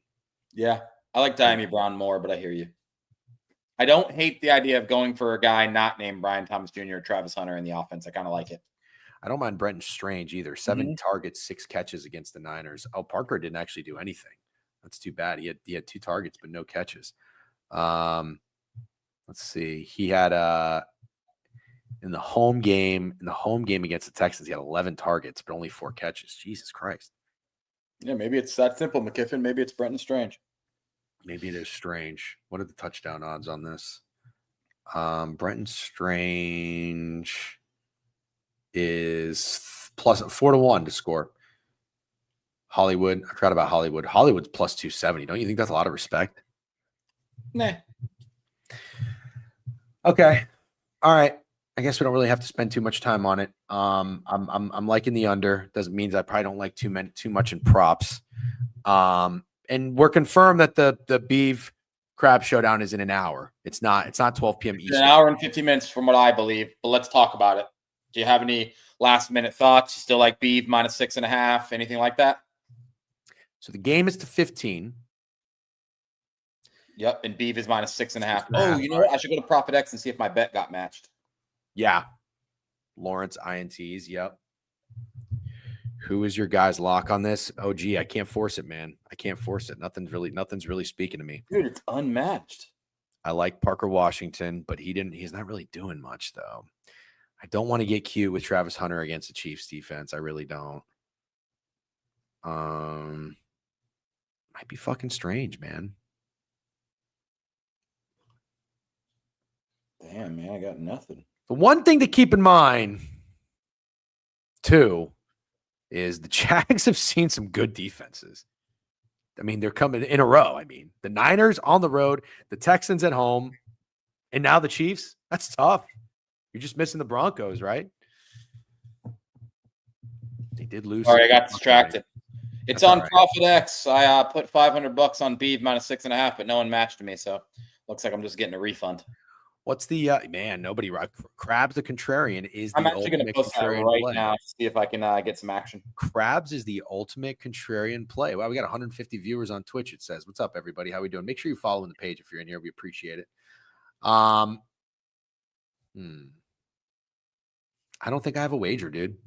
Should I say none of you pussies want to match this bet? Question mark. I should say that, right? Yeah, but aren't you kind of the pussy because you don't want to bet Krabs? Yeah, That's everybody wants beef, bro. I bet you. I would have fucking bet Krabs. Bet Krabs. Krabs fucking is on booking. I thought here's the thing. I wouldn't mind putting like $100 on Krabs, but also I got beat so bad by Beef. I need Beef to mop the floor with Krabs. You have no business fading Beef as you. Yeah, I mean, I don't want to. I'm just saying it would be fun to be like, take the bet nobody's taking, and take some points. There really is, if you want to talk about like X's and O's, there really is like, there's something to be said about Beef basically just went up against the Ravens defense. And is Krabs going to be like the Saints, like feisty? Because I don't think he's ever said he's good at basketball, but they said something interesting yesterday on Ramble that they think there could be a possibility he's sharking a little bit with those the George Mikan drill, layup on both sides over and over and shooting free throws. But you also got accused of that a little bit. So I don't know, man. I'm excited to watch it. I shouldn't have gotten accused of that. Sandy said, "Wow, DJ's got handles." I was showing my handles. Yeah, that's a fair point. Fair point. He does have to play Bert. Did we? No, but I did go out the night before. Didn't we go to the game? We went to the Big East tournament. Yeah, I went out. I drank. I wouldn't say I was hungover, but I did rip probably 3 to 4 cigarettes, and I drank beer. You were something. Yeah, you were something. Yeah, I was something. I was not in fantastic form, but my stamina was the biggest killer. I was dead after 5 points. Dead. Never forget you walking across the street to Hair of the Dog or whatever that bar was. That oh yeah, limping. And you were limping like a fucking 7. How about going up and down the stairs at Madison Square Garden the next day? Jesus Christ. Beef 6.5 is minus 400. Krabs having Chipotle before the game, that would be so stupid. Grab doesn't take me for someone that's athletic. He has size, but basketball isn't his sport. Yeah, my knee was cooked. I still to this day I might have a torn meniscus. I'm not kidding. It hurts. If I move laterally in anything, it hurts. I did an F45 class and I like jumped over this like box as one of the exercises. The next 2 days, my knee was killing me. Sig's warm up is crazy. No, not a warm up. The night before. How do I bet on this? Profit X. Should be fun. I gotta go. I gotta go run out and do some corp stuff. So I'm not gonna be able to see it, unfortunately. But Jesus. I know. Are you gonna watch it? I'm driving to Jacksonville, but I might make somebody else drive just so I can watch it. Yeah, you're gonna have to put it up on the phone. Make sure you bring a car charger. Profit X, Auto Gelato, Profit X. All right, Steak. It's 11:48. I think we're gonna shut it down. Let's recap some college properly. Let's not tomorrow. I got one more question before you go. Sure. What happened with Mark Sanchez? Oh, wow. Crazy, right? So I did not read the full details, but from what I've gathered, Mark Sanchez at first, the initial report was Mark Sanchez got stabbed in downtown Indianapolis late. And you'd think, oh no, that's terrible. I hope he's okay. And Dan Orlovsky even tweeted, praying for Mark, nicest guy I ever met in the business. Well, some of the details came out. Chat, please correct me if I'm wrong here. Again, I didn't read the full report or spend a whole lot of time looking into this. But what I saw is I think he was berating an Uber Eats driver. Oh, And the Uber Eats driver, I think he like told him to like move or something or get the fuck out of the way. was it his Uber Eats driver? No, I think it was another Uber Eats driver that was like parking to go deliver food somewhere nearby. Got it. And he was being an asshole. And apparently, yeah, he was doing like wind sprints in the alley or something, being like really just, I don't know, tough guy, drunk, whatever. And he started berating the guy. And the Uber Eats driver has a significant injury to his face. I don't know if that means like a fractured orbital, whatever the fuck this is called, Jesus Christ. cut, whatever. But maybe he got hit. And so now it's come out that the Uber Eats driver was acting in retaliation or defense and stabbed Mark because Mark's a big dude. Yeah. You're a little fucking Uber Eats driver. Like, what else are you going to do? I kind of, see that now. Wow. DJ, can you give us some insight on what Coke can do to the people? Hilarious. Then the guy stabbed him in self-defense. Yeah. So now people are saying Mark Sanchez is facing 1 to 6 years in prison. Yeah. Wow. Well, that won't happen, but he lost his job. That's for sure. Yeah. Pepper sprayed him first and it didn't work. Right. He sliced the guy through the cheek and hit his tongue. Jesus Christ. Yeah. Not good. All right. Good stuff. Great recap. Recap's always fun. Steak, safe travels to Jacksonville. Have a great time. Give us all the good Jacksonville content. Let us all know the hot spots to hit whenever we check out Jacksonville on our next vacation. All right. See you guys. All right. See ya. All right, guys. Thanks so much for hanging out. As always, we love doing the recaps. Mondays are awesome. One of our busiest streams of the week. You guys are great. Make sure to follow all the pages. Appreciate the support. How about that Rico Dowdle? We masterclass. We love it. Don't forget, 2 yards away from hitting fucking Caleb Williams 2 weeks ago against the Cowboys, 298 yards. Herbert had 300. What a bummer. Cam as money said it, but man, I really like Marvin Harrison Jr. He had like 90 yards at halftime, maybe, if I remember that correctly. And then they just totally shit the bed. W Rico, W Stream, thank you. Does Xavier Worthy go over his rushing yards? I don't know, man. Steak and I are having a really tough time prop wise in this game because we like the under. I think it could be ugly. Someone said it was 17-9 the last time these teams met. I could see something kind of similar, like I don't know, would be like a weird score, like a 23-16, I could kind of see that. But also, I think if Worthy is capable of playing, it helps this Chiefs offense tremendously. I mean, you take him out, and who are the weapons Mahomes has? I'm not a Hollywood Brown guy. Kelsey is washed. Pacheco can't run. Like, the defense has problems. And what have we seen from the Jags, man? The Jags are feisty. They're a tough team. So I don't want to put my money against a tough team. That's what I'm deciding. I don't want to put my money against a tough team like the Jags. And I'm not high on the Chiefs offense. I'm not. I like their defense. Who doesn't? You should like the Chiefs defense. It's a good unit and it's well coached. So the Jags have seen a lot of challenging opponents defensively with the Texans and the Niners, but that's a tough stretch. That is a really, really tough stretch. They're coming west to east. We saw what happened with the Chargers. I think that fatigue, jet lag could hit a little bit. So we'll see. But they did have an extra day. They didn't play Sunday. They're playing Monday. So the Detroit Lions, DJ, and let Cornfields know. I will let him know. I'm too busy letting him know about the fucking stupid ass Bucks tweet, though. Great show, guys. Glad I found you. Thanks, Bird Dog. We appreciate you. Thanks for joining. Make sure to tell your friends as well. Share it to your group chats. We're trying to build the following and build the empire, not the evil empire like the Yankees. All right, fuck the Yankees. Down 2-0. You saw my sacrifice. I asked Johnny for permission. He said, please, out of respect, do not bet the Blue Jays. I am not betting the Blue Jays. They're up 2-0. I will not take credit. All right. Job's not finished. Job's not finished. Go Blue Jays. Fuck the Yankees. And have a great day. Thanks for